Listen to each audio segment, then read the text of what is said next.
Bienvenidos a una nueva emisión de Retos de la Sociedad Venezolana. A esta hora les saluda Ángel Bracho, quien va a estar con ustedes durante la próxima hora para hablar un poco de este programa que es producido desde la Universidad Rafael Belloso Chacín, en compañía del equipo de producción del Centro de Producción Audiovisual de esta casa de estudios. Ángel Bracho nuevamente les da la más cordial bienvenida en una emisión un poco distinta. ¿Y es distinta por qué? Porque es la emisión resumen del año 2017. ¿Y por qué es distinta aparte de esta situación? Porque hoy han cambiado un poco los papeles. Y hoy estoy yo acá. ¿Pero por qué? Porque los moderadores tradicionales de este programa son hoy los encargados de hacer el análisis de este año 2017. Los voy a presentar de una vez para no perder mayor tiempo. A mi derecha tengo a la profesora María Ángel Borges. Ella es licenciada en Ciencias Políticas y Administrativas, mención política en la Universidad Rafael Urdaneta. Es también, o tiene maestría en Historia de las Américas en la Universidad Católica Andrés Bello, con especialidad en gerencia de Ciencia y Tecnología acá en la Universidad Rafael Belloso Chacín y también en Gerencia Pública en el IBEPLAN. También es investigadora acreditada en el Programa de Investigadores Nacionales, es practitioner PNL y también tiene doctorado en Ciencias en Mención Gerencia de Ciencia y Tecnología. También es presidenta actualmente de la consultora de la organización educacional Ahora, es coordinadora del proyecto de Solidaridad para América Latina, es crowdfunding para América Latina, coach personal y organizacional de emprendimiento, asesora de inteligencia de negocios y políticas públicas, gerente de promociones en LAE, en Educación Internacional 2016, ha sido productora y locutora y moderadora del programa Ahora con María Ángel en Urbe FM, Urbe TV y Catatumbo Televisión, y es profesora desde el año 2010 de la Universidad Privada Dr. Rafael Belloso Chacín, nada más y nada menos. A la izquierda también lo conocen, profesor Darwin Chávez, un gusto estar con él acá. Él es licenciado en Comunicación Social, mención impreso en la Universidad del Zulia en el año 1995. Tiene maestría en Gerencia de Mercadeo acá en la Universidad Rafael Belloso Chacín. Tiene un promedio académico de 20 puntos en el año 2005. Tiene una amplia experiencia laboral, pero digamos la más puntual por el momento es director del semanario Informe y de la emisora Líder 95.1 FM. Esto fue hasta el año 2010. Es creador y director del diario digital Verdades y Rumores, www.verdadesyrumores.com. Y es profesor desde septiembre del año 2000 de la Escuela de Comunicación Social de la Universidad Rafael Belloso Chacín, con una antigüedad de 13 años. 17. 17 años, ay Dios, bueno, 17 años nada más y nada menos. Bueno, sin más hay que hablar, profesores, un gusto poder estar con ustedes acá. Gracias. Voy a empezar primero con las damas, obviamente. Profesora María Ángel, año 2017, ¿qué año? ¿Cómo lo catalogamos? Darle una calificación sería más bien cualitativa que cuantitativa, porque de verdad que han sucedido muchísimas cosas durante este 2017, aunque la gente siempre se le cataloga en Venezuela de que la memoria es inmediata, parece que es temporal, así como en las computadoras, pero debemos recordar que el año arrancó, digamos que medianamente con buen pie, lleno de muchas esperanzas, ¿verdad? Pero después de marzo y vino un debacle que nos fue desgastando, que nos fue deteriorando, que nos fue absorbiendo, ¿verdad? Y que se llevó a todos los niveles. No podemos decir que la universidad o las universidades fueron las que impulsaron guarimbas, paros, no. Fue la sociedad en pleno que se colmó a exigir un cambio como sociedad civil, organizada o desorganizada. Eso todavía nos queda tiempo para analizar, quizás unos años posteriores lo podamos ver retrospectivamente con mayor certeza. Están involucrados aún todavía partidos políticos, grupos políticos, nuevas organizaciones sociales que se formaron y se conforman en vista de que la sociedad quiere ver los cambios, y duramos unos cuantos meses que nos vimos bien apretados pero muy involucrados. Luego se dio lo que se quería evitar, la Asamblea Nacional Constituyente, una consulta que no quiero que nadie nunca olvide porque fue una participación masiva y contundente, y las cosas no se pueden borrar simplemente porque no tuvieron el éxito político esperado, pero sí social, y eso es importante siempre recordarlo. Y luego este último trimestre hemos visto una hiperinflación que nos tiene pues sentados a todos mirando sin poder creer todo lo que está sucediendo, donde no hay una regulación, donde no existe o no sentimos que hay un gobierno, donde los ciudadanos nos sentimos un poco desamparados, pero que seguimos siendo, ¿verdad?, ciudadanos conscientes de lo que sucede, que tenemos un gobernador de alma o corazón, o digamos que tenemos a alguien que ganó y sigue siendo el ganador, aunque no sea el gobernador, y que bueno, que todavía estamos llenos ahí de unas turbulencias y una serie de cosas. O sea que ha sido un año de de distintos escenarios, desde lo político, lo social, lo económico y hasta lo cultural. Profesor Darwin Chávez, se habla que en el 2017 se utilizó mucho el término crisis humanitaria. ¿Cómo entendemos esto? ¿Cómo entenderlo? Muy fácil. Solamente revisa tu día a día.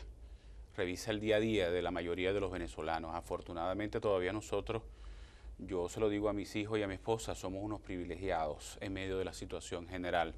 Mira, antes de la grabación comentábamos cómo, según datos de la Fundación Bengoa, que viene haciéndole seguimiento al tema nutricional en Venezuela, el venezolano de 8 kilos que había perdido de peso hasta el año 2016, según la INCOVI también reflejaba ese dato, 8.4 kilos aproximadamente, ya el venezolano promedio ha perdido 14 kilos. Eso, por supuesto, es un indicador de la situación nacional y otro indicador es que la desnutrición está en un 30% de la población en Venezuela. Eso te indica cómo estamos. Desde el año 2013 estamos viviendo un deterioro acelerado de la situación nacional, una crisis económica que no tiene control por parte del gobierno. El gobierno perdió, nunca Maduro ha tenido, el presidente Maduro ha tenido gobernabilidad sobre la economía. Y eso, por supuesto, se ha traducido en un deterioro social muy avanzado. De hecho, perdón, profe, se habla de una mala gestión, es decir, como la gran responsabilidad y un fracaso del modelo político. Yo no me atrevo a decir que mala, yo diría que pésima. Yo diría y un fracaso del modelo político, inclusive. Por supuesto, es que el problema no es solo, la gestión de Maduro es mala, fracasó, pero el problema es el modelo político. El modelo político porque, si bien es cierto, Maduro es el responsable hoy ante la población, el verdadero responsable es Hugo Chávez, porque el modelo lo creó él. Para fortuna o desafortunadamente, a él no le tocó vivir la época, las consecuencias de un modelo que expropió a la propiedad privada, que causó todo el deterioro, la destrucción del aparato productivo nacional, que fue el que lideró el festín económico que nos ha llevado a que hoy las reservas internacionales de 40.000 millones, de más de 40.000 millones de dólares en la mejor época de la gestión de Chávez, hoy apenas estamos en 9.000 y tantos millones de dólares.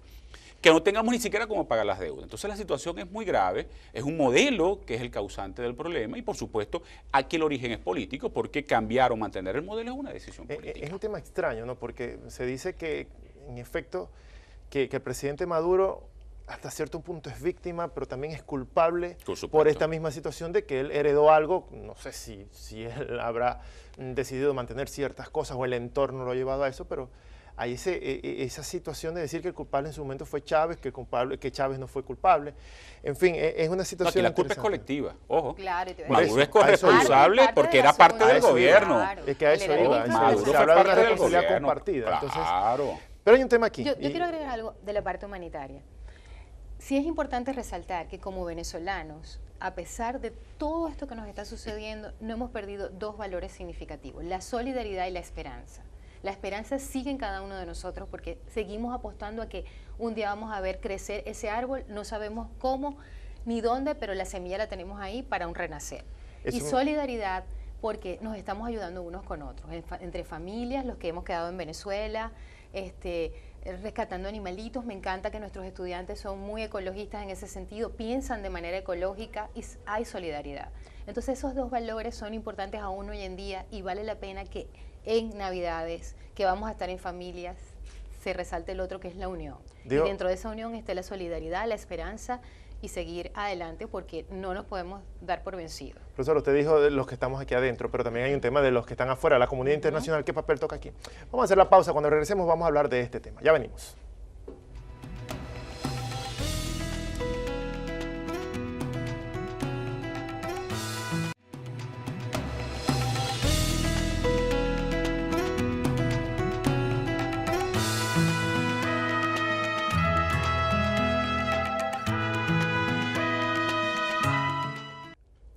Gracias de nuevo por estar con nosotros. Estamos en esta edición de resumen y análisis de lo que fue el año 2017 de retos de la sociedad venezolana. Conversamos con el profesor Darwin Chávez y también con la profesora María Ángel Borges. Ellos son los del año 2017, hay una serie de situaciones, pero hay un papel importante acá, la comunidad internacional.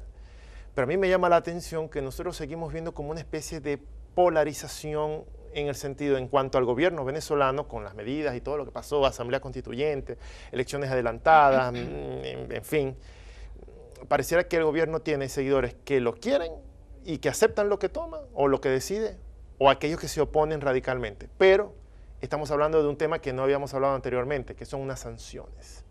¿Qué papel ha jugado la comunidad internacional para mantener las decisiones del gobierno nacional? Fíjate, la crisis venezolana es tan compleja que además generó un conflicto político. Mucha gente pregunta por qué la comunidad internacional se involucra en Venezuela e impone sanciones a el gobierno, no al país, y a algunos personajes del gobierno. Porque las dimensiones de la crisis venezolana, que incluye una crisis económica y social muy grave, pero además un conflicto político muy peligroso, ha conllevado a que la comunidad internacional se fije en lo que ocurre en Venezuela. ¿Por qué se fijan? ¿Es una intromisión? No, porque resulta que en Venezuela se han violado los derechos humanos, pero además las características del conflicto venezolano, y lo han dicho muchos historiadores, no tiene punto de comparación a nivel mundial. ¿Por qué? Muy sencillo, porque en un conflicto siempre hay dos bandos, ¿correcto? Y en un conflicto que no implique una guerra ya formal y oficial. Pero en Venezuela hay dos bandos, uno que se llama oposición, disidencia, y otro que se llama gobierno.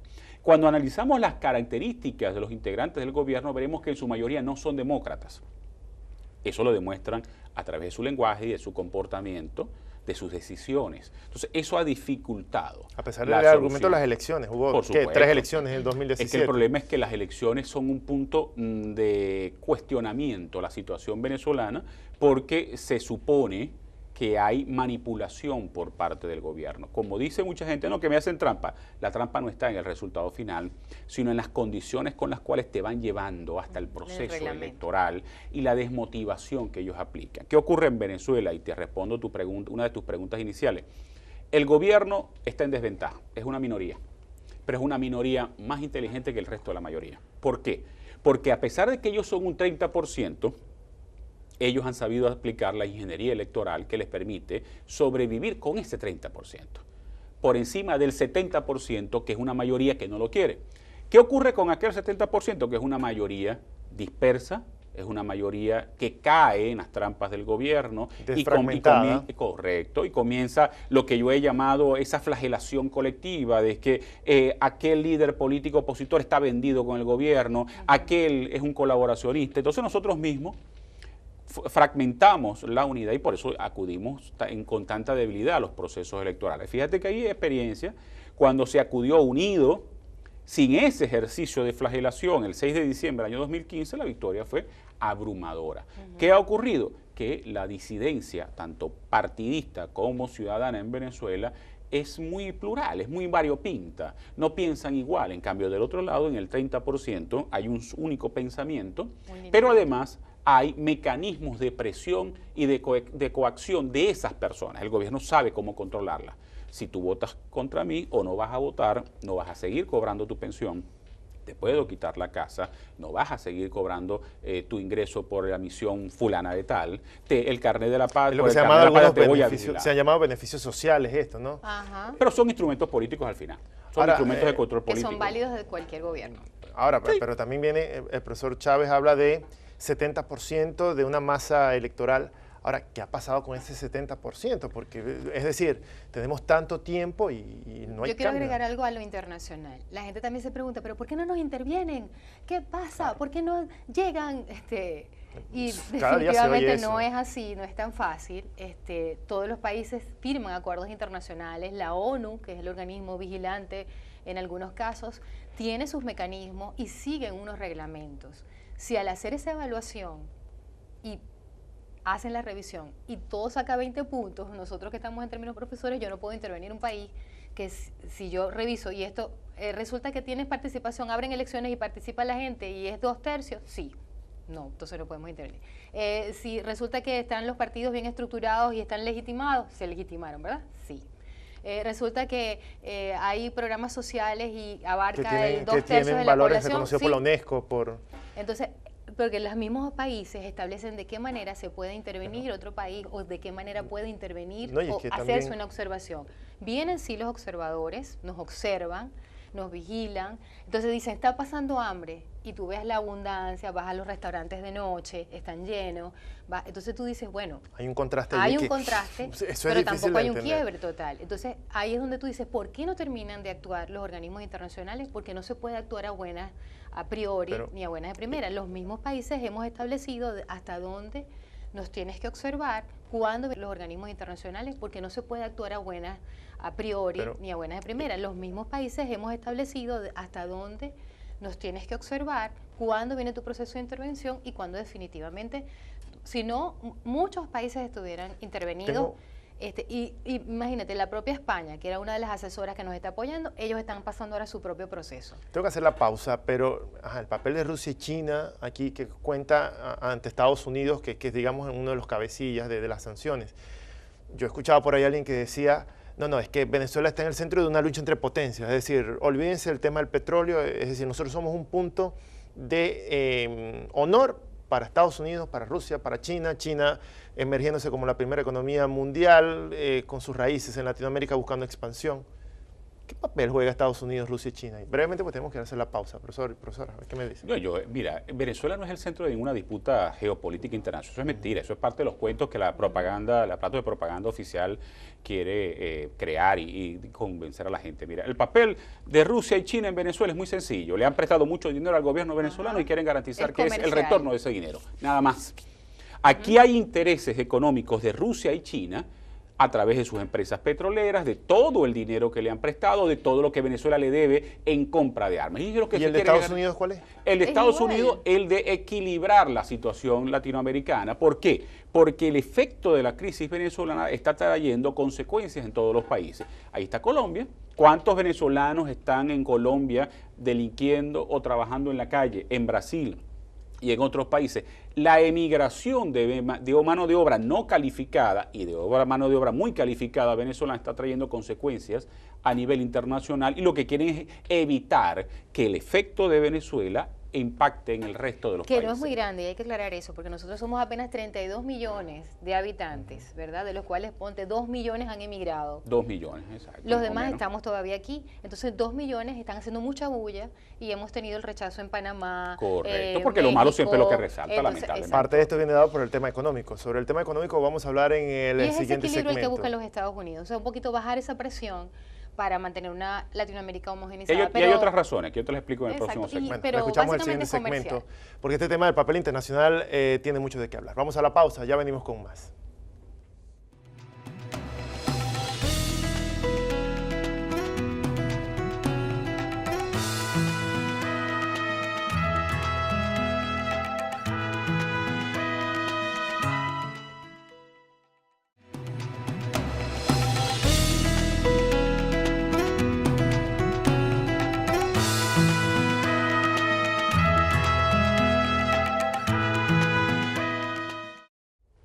Seguimos con más de este Retos de la Sociedad Venezolana en el marco de lo que es nuestro análisis de lo que fue este año 2017 en nuestro país. Estoy con Darwin Chávez, también María Ángel Borges, son los moderadores de este programa y estamos hablando un poco de lo que fue este año y cómo ver qué fue lo que pasó y cuáles son las posibles causas para saber dónde estamos y hacia dónde vamos.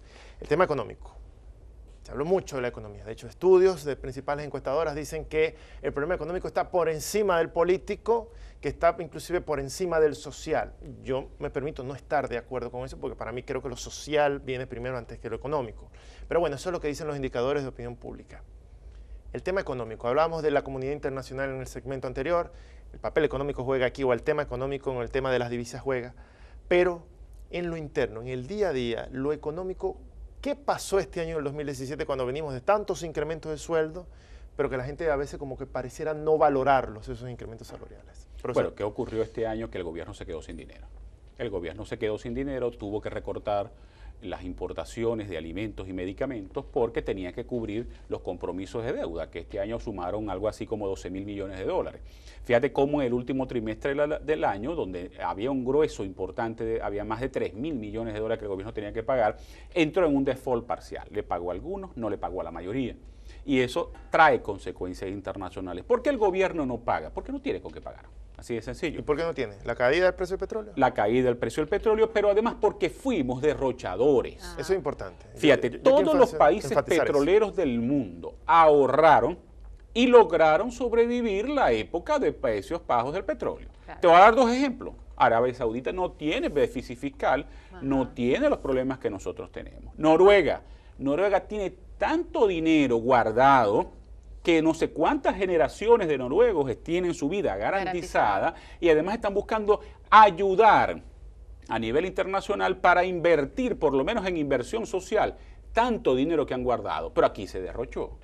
Aquí se utilizó el dinero público, el dinero de todos los venezolanos, para construir un liderazgo, para intentar construir un liderazgo internacional a través del uso de la llamada chequera petrolera.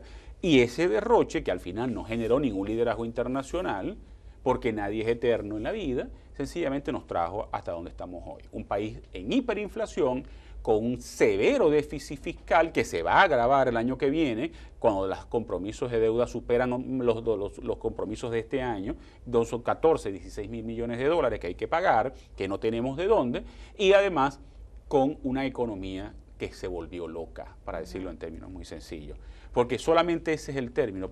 En la mañana tú vas a comprar algo y está en un precio y en la tarde está en otro precio. Pero el indicador, un indicador que creo que le ha hecho mucho daño a la economía venezolana, Claro, que es el tema del dólar permuta. Pues. Es correcto. Es un tema, es decir, yo creo que también, independientemente de las causas, lo que podamos ver, es inadmisible que nuestra economía está a tal punto que es un indicador virtual. Yo lo llamo virtual porque aparece en una página web. Es irreal, totalmente un tema irreal, es el que marca la tendencia de la economía. Pero tú profesora. decías algo interesante, que la política y lo social está por encima de lo económico, ¿verdad? Y en la teoría de la opinión pública se crea justamente esas olas calientes o rumores calientes para desvirtuar en los escenarios y se vean como crisis económicas. Entonces, ese es el impacto que se logra y la gente pues se vuelve loca. El mercado también se vuelve loco porque, bueno, la compra, la oferta, la demanda, todo se desacelera o no tiene una estabilidad y son escenarios que son flash, pues. Lo que estaba en la mañana ya no sirve para la tarde, lo que está en la tarde no se sabe si va a pasar mañana, no se sabe si vas a tener, no hay efectivo, eso es algo que es lógico, no hay papel, moneda, las transacciones bancarias, bueno, hasta nos dijeron que probablemente no van a seguir existiendo, un rumor que corre por ahí. Entonces, ¿cómo un país va a vivir, verdad, donde no hay un mercado? Ahora, pero en eso, profe... Y ahí no se entendió algo, conectando con lo que dijo el profesor, no aprendimos a sembrar el petróleo. Claro. Entonces, como no lo aprendimos, no lo tenemos y ahora no sabemos cómo funciona. Pero a pesar de esto, profesores, hay un tema que también llama la atención porque no todo es malo. A mí tampoco me gusta decir, a pesar de que el periodismo a veces es portador de malas noticias. Hay un tema que sí, con tropiezos y con dificultades, que es el tema del emprendimiento. En medio de esta situación tan complicada, hay gente que uno ve que emprende negocios pequeños, medianos, no grandes, pero los hay. ¿Qué pasó con el emprendimiento este año? Bueno, ahí te puedo hablar con propiedad. Sí hay buenos esfuerzos, no son todos exitosos, ¿verdad? Porque la gente también apuesta a algo que puede que sea o no válido en el mercado. Hay muchos emprendimientos, pero los que verdaderamente están teniendo éxito son los emprendimientos tecnológicos. Es decir, todos aquellos que tienen que ver con tecnología, desarrollos de páginas web, servicios web, apps, aplicaciones, porque bueno, Venezuela tiene una ventaja que bueno, se le puede adjudicar al gobierno, lo que es el decreto de software libre, entonces te da la libertad de ser un creador dentro del ámbito de las tecnologías y han aparecido muchísimas ofertas. De hecho, somos un mercado para el resto de Latinoamérica. Seguimos siendo uno de los principales países consumidores de redes sociales, por ejemplo, a pesar del tema de la dificultad para tener un teléfono inteligente. Pero el profesor Sendros, en el programa que tuvimos con él, dijo algo bien interesante. Nosotros somos una población que tiene mucho acceso a la tecnología y a la información y además nos gusta buscar la información, sea por vía de las redes sociales, sea por servidores, por páginas web, el uso de todo esto que tiene que ver con la nueva era digital o la sociedad digital. Pero no tenemos todavía el acceso porque ¿dónde está Internet? Los cables que nos robaron, la luz que nos falta cada rato.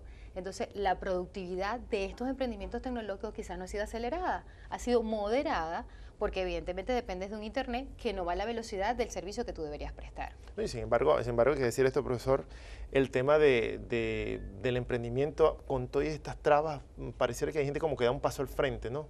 Uno ve, por ejemplo, algo tan sencillo como publicidades por redes sociales, por Instagram, por ejemplo. Hay muchos que han preferido pasar de la publicidad tradicional a las redes sociales como un método de emprendimiento, ¿no? Fíjate, ¿cuál es el problema? El problema es que hay un modelo que quiere controlarlo todo. Empecemos por ahí. Y cuando tú quieres como gobierno controlarlo todo, te aparece, ¿verdad?, algo que se llama el mercado negro de divisas, que es el único marcador real que existe en Venezuela para la economía, y por supuesto eso hace que el mercado crezca porque hay una demanda de dólares que el gobierno no puede satisfacer, ¿correcto? Y por eso se dispara el dólar. ¿Por qué las redes sociales han surgido en Venezuela como un mecanismo de activismo político, de activismo ciudadano? Por los mismos controles.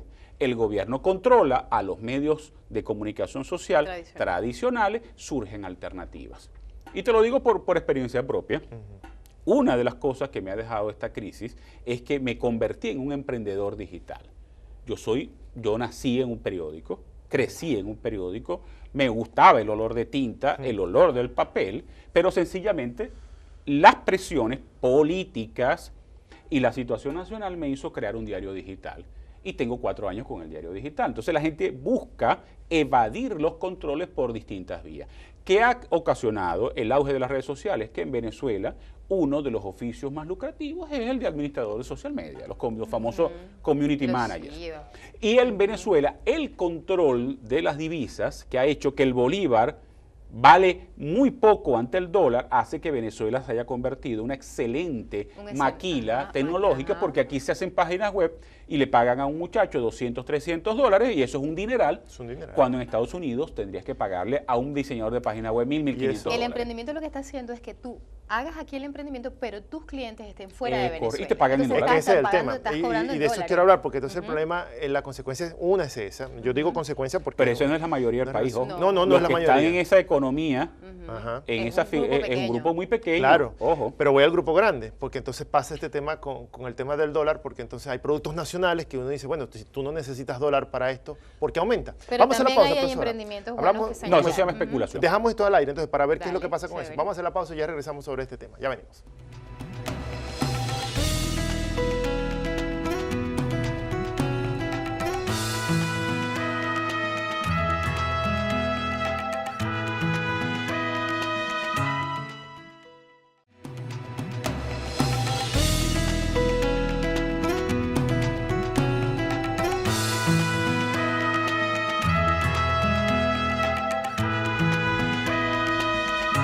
Este es el resumen de Retos de la Sociedad Venezolana, programa producido por la Universidad Privada Rafael Belloso Chacín. Les saluda nuevamente Ángel Bracho. Estoy con el profesor Darwin Chávez y María Ángel Borges, conductores habituales de este programa. Estamos hablando de qué pasó en el año 2017. Dejamos un tema en el aire, profesores. El tema de, tenemos esa fluctuación con el llamado dólar permuta, el dólar oficial, pero hay un tema, hay emprendimiento, pero esto viene chocando con algo. Hay un producto, yo puedo entender, internacional, o no se produce acá, que bueno, tú necesitas divisas, hay una indisponibilidad en efecto. Pero hay productos nacionales que uno dice, oye, ¿por qué tú aumentas si tú no necesitas algo de afuera para poder, no sé, producir un saco de papas? Digo, o, por ejemplo, un aceite para un vehículo, cuando se supone que PDVSA lo está produciendo. ¿Qué ha pasado con ese tema y ese contagio del dólar permuta y la fluctuación con el mercado interno y esta ola de aumentos prácticamente diarios que podemos enfrentar? Mira, ahí hay una combinación de varias cosas. La primera es que en Venezuela casi todo, por no decirlo todo, tiene un componente importado. Y ese componente importado se paga en divisas, en dólares, y eso por eso incide. Pero además hay una cultura especulativa. Tradicionalmente en Venezuela, un sector del empresariado ha sido especulador. Quiere ganarse el doble o el triple de lo que invirtió. Con una mínima inversión. Con una mínima inversión. ¿Qué ocurre ahora? Que todo el mundo trata, ¿verdad?, de protegerse frente a la inestabilidad del dólar, supuestamente. Entonces, lo que te cuesta un precio, te lo quieren vender al doble o al triple. ¿Por qué? Porque si el dólar está en 82, cuando se grababa este programa estaba en 82, ellos te lo colocan a 300 bolívares para tener la previsión de cuando les toque reponer esa mercancía. Entonces, ahí hay una protección, pero también hay un componente especulativo muy elevado. Y esas son las consecuencias de una economía que pretende ser controlada. Mira, yo siempre recuerdo una frase, Ángel, de muchos economistas, sobre todo amigos que me dicen, mira, la economía es como un río. Si tú le colocas unos diques, la corriente del río buscará vías por donde salir. O sea, nunca lo vas a poder controlar por completo. ¿Qué ha ocurrido en Venezuela? Que ha crecido algo que los economistas llaman la economía subterránea, que es tú tienes una economía formal y tienes una economía paralela. Esa economía paralela, lo que llaman ellos economía subterránea, es la que está acabando, por ejemplo, con el efectivo en la calle, es la que ha acabado con el mercado de divisas, porque es la que fomenta y alimenta el mercado de divisas, ¿ok? El mercado paralelo. Entonces, esa economía subterránea es lo que ha creado que tú vas a un supermercado formal y quieres comprar pasta alimenticia, no la consigues, pero te vas 2 cuadras, consigues una venta, un pequeño comercio, donde consigues una pasta que tiene una regulación de 12.000 bolívares, por ejemplo, y te la quieren vender en 50.000 bolívares. Pero es la misma pasta, es la misma pasta nacional. La compraste en el mismo momento, sí, y todo eso. Bueno, si es una pasta italiana, ultra gourmet, que la pagan en dólares, perfecto, la pago en 70, en 80, en 100.000 bolívares. Pero es la misma, el mismo producto nacional. Pero entonces, en ese sentido, la gente en la calle y uno mismo como ciudadano dice, ¿qué papel está jugando el gobierno acá? Porque uno dice, el gran problema es que el gobierno no pone controles. Ya va. El gobierno solamente tiene una prioridad y es política. Hasta exacto. Y en política hay una definición muy buena que es hacer gestión, es hacer o no hacer. Dejando de hacer, también estoy haciendo. Por eso, entonces esa es la posición de este gobierno. Hacer política sin hacerla. ¿Pero con qué finalidad? Con la finalidad de mantenerse. Si yo soy presidente, digo yo, no quisiera ser nunca un presidente, Dios mío, que estar en esos zapatos no debe ser nada fácil. Pero si uno es presidente, yo digo, bueno, si yo me quiero mantener acá, por lo menos, así sea pañitos calientes, yo puedo colocar, ¿dónde está la sondeo? Hay que entenderlos a ellos, Ángel. Mira, ellos tienen un costo de salida. Hay una frase que encierra el significado, costo de salida. El costo de salida para ellos del poder es muy elevado. ¿Por qué? Porque con la mayoría de los liderazgos del gobierno tienen sanciones internacionales. ¿Por qué? Bueno, porque supuestamente tienen vinculaciones con el narcotráfico, algunos tienen juicios pendientes, otros están acusados de corrupción y de lavado, de legitimación de capitales, algunos incluso están acusados de fomentar el terrorismo internacional, de apoyar un grupo terrorista internacional que se llama Hezbollah. Entonces, todo eso configura algo que se llama el costo de salida. Para ellos es menos costoso mantenerse en el poder, así esté gobernando sobre las cenizas de un país, que salir del poder y quedar expuesto ante la justicia internacional. Es prácticamente eso. Entonces, ¿cómo hago yo? Creo un modelo que me permita mantenerme estable, basado en un 30%, como dice Darwin, de una población que tengo alineada con mis objetivos, con las metas que persigo, haciendo una gestión que le es conveniente y que me genera el desgaste social del otro, que lo lleva a no participar, a ya no quererse involucrar, a generar un autoempleo, que es eso que él está mencionando. La gente está dejando su trabajo de empleado para generar un autoempleo. O lo combina. Exacto, o está en 3 cosas a la vez. Son fenómenos de bachaqueo, son fenómenos de especulación, 3 trabajos, es decir. Tienes programas sociales que involucran a una parte de la población, a otras no, pero mientras yo te estoy dando a través de una misión, llámese el nombre que yo pueda crear, yo te tengo atado a mí, ¿verdad? Ahora genera un carné que te va a permitir actuar o no actuar dependiendo de, hay cosas en las que yo te privilegio, hay cosas en las que no te privilegio. ¿Qué hace eso? Me sostiene y me garantiza que a través de los mecanismos de la democratización, que es participar en elecciones, yo siga dentro de las elecciones. Es correcto. Porque ahora, ¿quién hace el cambio en unas elecciones? La participación masiva, como lo tuvimos en las elecciones del 2015 para 2016. Pero como cada vez la gente está participando menos, eso me hace sentir y me ancla.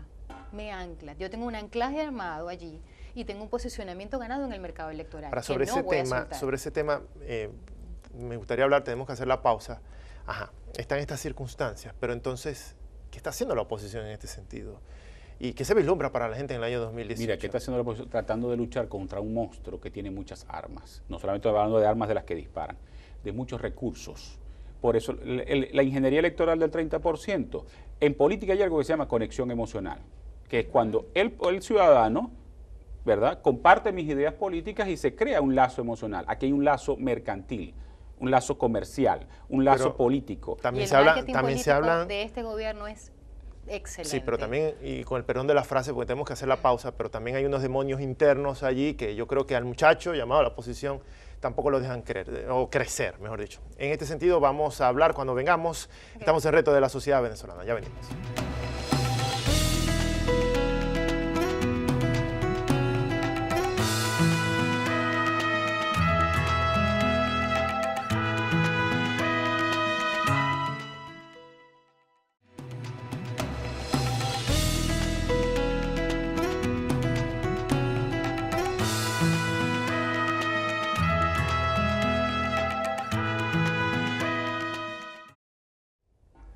Última parte de Retos de la Sociedad Venezolana. Estamos analizando el año 2017. Voy directamente con los temas, profesores. Hay varias cosas ahí, pero hablamos un poquito de lo que los demonios internos de la oposición, porque más allá de lo que puede hacer o no puede hacer el gobierno, yo creo que a la oposición también el año le quedó un poco pequeño. Me da la ligera yo creo que le quedó impresión. grande. Le quedó muy grande. Le quedó rebajó los 14 kilos y ahora la ropa no le queda. Sí, porque es que la oposición, ellos no han tenido la cohesión interna para enfrentar a un gobierno que es sumamente abusador y mañoso. No lo han tenido.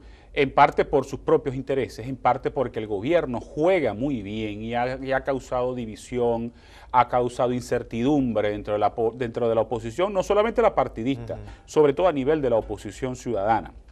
Ha contribuido a la desmotivación, a la pérdida en la fe del voto. Entonces, la gente no quiere participar. Quiere salir de esto, pero no quiere participar, lo que es una cosa incoherente, incongruente, porque tú tienes que participar para salir de esto. Obviamente, la en tu participación casa, te va a dar legitimidad. Exacto, en tu casa no vas a salir del gobierno. Claro. Pero bueno, esa ha sido la estrategia del gobierno. Y algo la que te muy gana la masa electoral es que la ideología esté clara. Entonces, claro, del lado oficial está clara, hay un alineamiento, hay unos objetivos sí, claros, claro, y el mensaje siempre va cónsono y directo con quienes son tus seguidores. En el otro lado hay una dispersión, no hay una ideología clara, es la mesa de la unidad que une varias ideologías, o sea, una tendencia socialdemócrata, demócrata cristiana, nuevas tendencias, es decir, y la nueva generación, que es la que está, digamos, tratando de aflorar dentro del movimiento de oposición, no tiene bien creado los criterios, las definiciones ideológicas. Si los nuevos jóvenes estuvieran conceptualmente bien constituidos y cada quien sabe defender, se pueden sentar juntos como mesa de unidad a defender sus perspectivas, creando un propio objetivo, un objetivo común. Pero ahí están dispersos. Fíjate, entonces y se disgrega. Y hay algo ahí, María Ángel, y es que aunque a muchos les suene raro, esas diferencias son normales en ese tipo de coaliciones, donde hay gente de izquierda radical, donde hay gente de centro izquierda, donde hay gente de centro, hay gente de derecha, hay gente de ultraizquierda. Fíjate que las comparaciones son muy odiosas, pero lo mismo ocurría en Chile con la llamada concertación, que fue la que permitió canalizar la transición de la dictadura de Pinochet a la democracia. ¿Qué ocurre? Que ellos al final lograron ponerse de acuerdo en el momento adecuado, cosa que no ha ocurrido en Venezuela. Ese es un tema... Porque también hay que aprender, a veces hay que ceder para ganar. Y también se compara, por ejemplo, con el Frente Amplio en Uruguay, es decir, hay muchas comparaciones, cada quien en su distancia y cada quien a su forma. Nos van quedando pocos minutos. Hay un tema que me gustaría tocarlo para anexarlo también con lo que puede ser el año 2018. Hay un fenómeno de migración muy importante. Es decir, uno ve a los muchachos y compañeros, amigos, cercanos, no tan cercanos, producto de esta situación han decidido irse. La profe María Ángel lo decía, yo creo que son pequeños pero hacen mucha bulla, porque da lástima también ver que van afuera y hacen más bulla que estando acá, y a veces uno, y yo lo digo con mucho respeto, cuando tú estás afuera, entonces sí piensas en lo que puedes hacer tú, y cuando estabas aquí le echabas la culpa al gobierno, independientemente de las razones o no. Pero hay un fenómeno real, la gente se está yendo. Hay una parte, se está yendo, otra que decide quedarse. Y hay otra que está retornando. Y otra que está retornando. En este momento de situación. Esto me sirve como de punta de lanza para consultarles esto. ¿Qué se puede ver en el 2018? Porque uno habla con la gente en la calle y como que mucha negatividad y uno trata de paliar esto, pero que es un poco difícil, ¿no? Yo te lo voy a resumir en una frase que utiliza mucho Luis Vicente León. En el 2018 va a ser tan malo que vamos a extrañar el 2017. Y vamos a pensar que el 2017 fue hasta relativamente bueno. Será un año electoral, el gobierno va a adelantar las elecciones presidenciales, quiere aprovechar la ola de popularidad que tiene, de victorias. Todo va a depender de lo que haya ocurrido en las elecciones municipales. El gobierno las va a adelantar. El problema es que el gobierno no tiene la claridad de que tiene que adelantarlas, pero no tiene la claridad de quién debe ser el candidato, porque Maduro sería el candidato, el peor candidato para ello. Pero va a ser un año económicamente muy malo, vamos a terminar de caer vamos a hacer el segundo año de hiperinflación, el Producto Interno Bruto va a seguir cayendo y por supuesto las dificultades van a ser mucho mayores, sobre todo después de las elecciones presidenciales, cuando de pronto, de triunfar el oficialismo de nuevo, pudieran acometer un plan de ajuste, ¿verdad?, muy fuerte, que implique hasta una ruptura con el legado del presidente Chávez. Ahora, y en cuanto a eso que tú hablas de la diáspora, de que la gente se está yendo, va a seguir, la migración va a seguir, las familias se van a seguir fragmentando, va a quedar una parte aquí, muchos van a estar afuera. Hay unos que se van a quedar, obviamente. Sí, evidentemente sí. No nos podemos ir todos. Fíjate que hasta sociológicamente se ha creado una nueva categoría social que se llama los padres huérfanos. Se van los jóvenes, quedan los padres. Y mucha gente se va desesperada. Quedan más que todos los abuelos también, los abuelitos. Pero también hay gente que dice, bueno, yo tengo esperanza. O sea, también yo quiero recalcar eso, porque hay gente que dice, uno se los consigue acá en la universidad, en cualquier otra parte, dicen, yo tengo esperanza de que esto va a cambiar, porque las crisis no son eternas. Sí, también va a suceder, a la par de esa situación política, el resurgimiento de organizaciones sociales. Ya no todo el mundo va a pensar desde el contexto político. Entonces hay gente que se va a organizar socialmente, van a aparecer como grupos sociales con objetivos más claros, más hacia algunas áreas de desarrollo que poquito a poco, así con pasos muy pequeños, van a empezar a resurgir. Movimientos indígenas que no van a estar dependiendo de lo que es, digamos, las organizaciones políticas, mujeres organizadas, aplomadas, que quieren llevar a cabo emprendimientos sociales, reivindicando el trabajo de la mujer, que ya han surgido internacionalmente y que Venezuela en este momento se convertirá en un escenario que puede propiciar ese crecimiento. Entonces las organizaciones sociales y culturales, para también rescatar un poquito esos valores que pues han quedado extinguidos, pero que se van a retomar. Claro, van a ser cosas muy pequeñas, pero los pequeños detalles van a ser grandes cambios. Entonces tú vas a ver digamos, eso es lo que es el halo de esperanza, esa esperanza que no podemos perder y que la gente la va a tomar para abanderarse de ella y alejarse un poco del desgaste político o de lo que lo enferma de la política. Nos queda un minuto. Mensaje, o digamos reflexiones, ya las han dicho, pero a esa gente que nos ve, alumnos suyos, compañeros suyos, mensaje para el 2018. Mire, yo creo que la gente tiene que aprender a analizar muy en frío lo que está ocurriendo y qué es lo que va a ocurrir.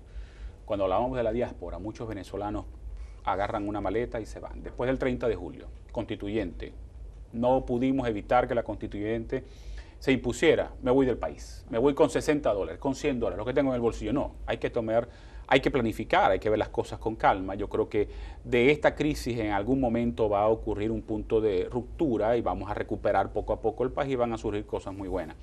Yo creo que hay que tener esperanza, pero hay que participar.